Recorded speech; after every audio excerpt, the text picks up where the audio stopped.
Hey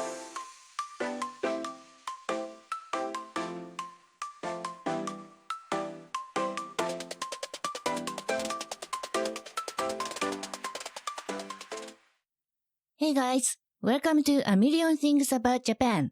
I'm Machiko. In each episode, I would like to introduce things related to Japan. It can be Japanese food, culture, customs, and more. But something unique, something really Japanese, and hopefully something new to you.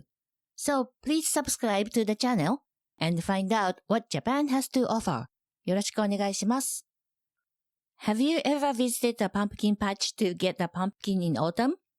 I went many times in the United States. Unfortunately, there are no pumpkin patches in Japan, but we like to visit the farm to dig for sweet potatoes instead. Sweet potatoes originated in Central America, and they came to Japan through China during the Edo period. They first appeared in the Okinawa region, but gradually became famous in Kagoshima, which is in the southern part of Japan.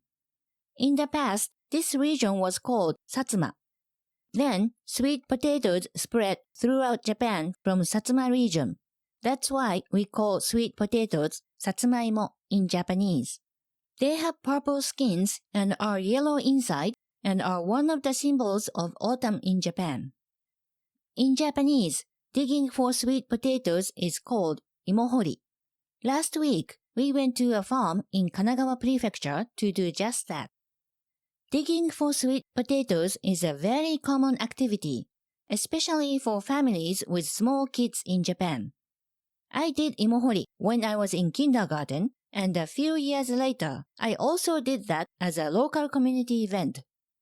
Students, families, and local communities can enjoy hori as a fun educational event. Children can experience the joys of the fall harvest by digging for sweet potatoes with their own hands.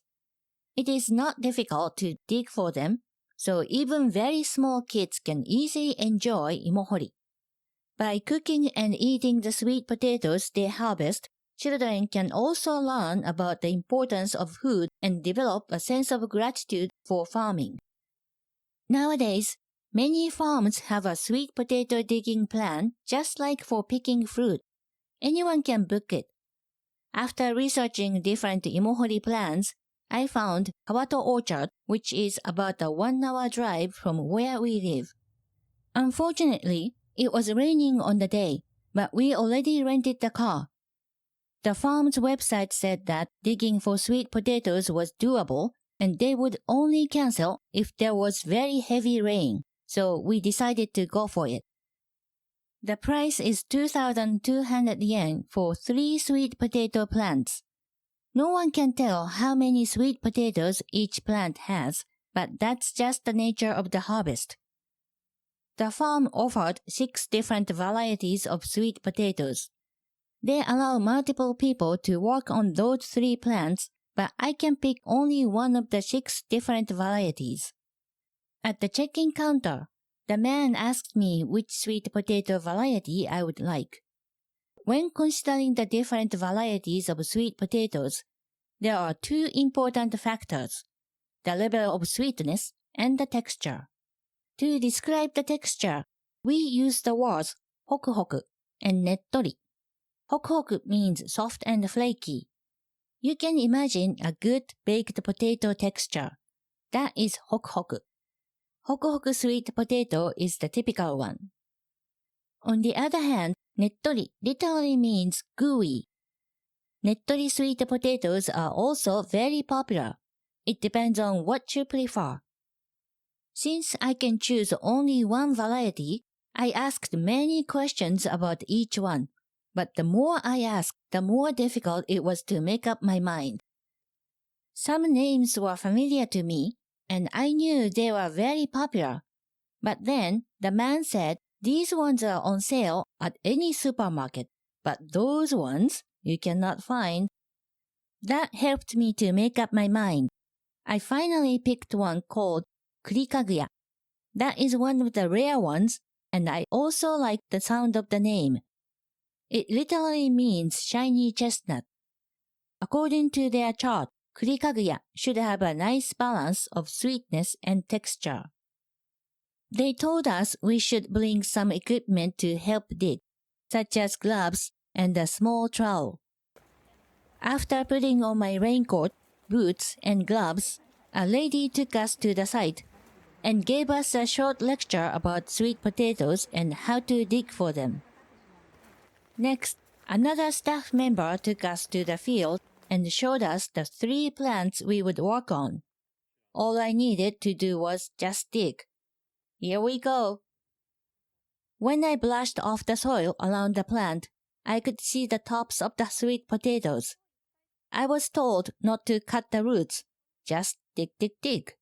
My husband said I looked like a bunny. I found more and more sweet potatoes on this plant, so I had to dig deep enough to take them all out. Finally, my first harvest. A lot of sweet potatoes. One family with very small children were working next to us, and they looked happy too. Anyway, I dug up the other 2 plants, and our sweet potato digging was done. I asked the staff if I should wash off the soil. She told me that I should keep the soil on, but because it was raining and the sweet potatoes were wet, I should dry them out on a sunny day and then brush off the soil. Sweet potatoes will get sweeter as time goes on. It's okay to use small ones to cook or make some baked goods right away, but if I want to make yakimo, I think it's better to wait another week or even a month. Yaki means to bake, and imo literally means potato in Japanese, so it is just a simple baked sweet potato. I was kind of hot because of so much digging, but it was a cold, rainy day, so we decided to go back and get some yakimo from their food truck, which in Japan is called kichinka. They had many kinds of fruit smoothies and sweet potato-themed desserts, but we bought a large yakimo.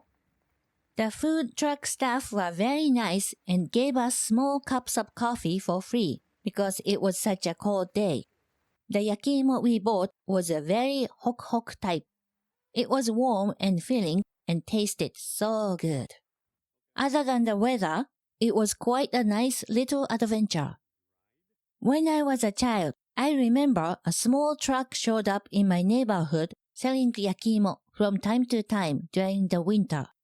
The truck played a familiar jingle over and over. Those yakimo trucks still exist, and usually they cook sweet potatoes on very hot stones. This is called ishiyakimo. If you ever see this truck, I recommend you try some. Nowadays, more fancy sweet potato kitchen cars exist, and they sell stylish Instagrammable sweet potato desserts. Those would be nice too. In the past, people used to collect fallen leaves and burn them in their yards. Due to changes in the law, it is not done anymore, but this was how they disposed of their leaves and used the fire to warm up. This is called ochibataki, and it means to burn fallen leaves. The thing is that when people did this ochibataki, they put sweet potatoes underneath the leaves to make yakimo. If you're interested in trying yakimo in Japan, you can buy them in many supermarkets and even from the famous discount store, Don Quixote. Although they last a long time and we plan to give some to my brother, we harvested more than enough sweet potatoes for us to eat. To celebrate our harvest, I cooked some of them for dinner that evening. I cooked them with butter, a bit of sugar, and a pinch of salt. It was very hok-hok, like chestnuts, and so good. The next day, my mom and I made sweet potato tempura. Those were quite good too. Since we used small ones, it was bite-sized and we enjoyed it as a healthy snack even the next day. I also made a very simple and popular sweet potato dessert. As I said, in Japanese, we use the word satsumaimo, and this means sweet potato. But if we use the English word sweet potato in katakana, we mean this specific dessert. Anyway, I made them many times even when I was living in the United States. It's easy and delicious, so if you want, please try it. I will leave the recipe in the episode description. There are so many sweet potato flavored desserts and snacks, especially around this time of year. One of the most common traditional sweet potato snack is dried sweet potato. It is called hoshimo in Japanese. There are no additives and it is naturally sweet. They taste good as is, but you can also throw them into the toaster for a minute or so. Another traditional sweet potato snack is called imokempi. It is fried sweet potato sticks coated with sugar. It is simple, but somehow very addictive. They are nothing fancy, but very common sweet potato snacks. If you are looking for something fancier, you can go to a cake shop or the basement of a department store. Those fancy items are more luxurious and really have a nice sweet potato taste. Cafes and coffee shops also sell sweet potato drinks and parfaits. If you don't have a sweet tooth, why don't you try imojochu, which is potato shochu. Shochu is a traditional Japanese distilled spirit. It is made from ingredients like rice, barley, but also from sweet potatoes. Unfortunately, I don't drink, so I cannot share my experience or give you any tips, but I heard that many shochu lovers enjoy imojochu. From autumn to winter is sweet potato season.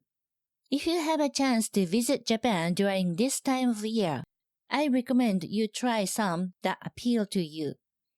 Our sweet potatoes will not let you down. Thank you for listening. If you enjoyed this episode, please like and subscribe. I also have an Instagram account for AMillionThingsAboutJapan. I share additional photos and information about Japan, and you can find the link in the description. We Japanese people love our sweet potatoes. Do you have a favorite way to enjoy sweet potatoes in your country? I would like to hear about it, so please leave a comment. Alright then, stay tuned for more episodes. まったね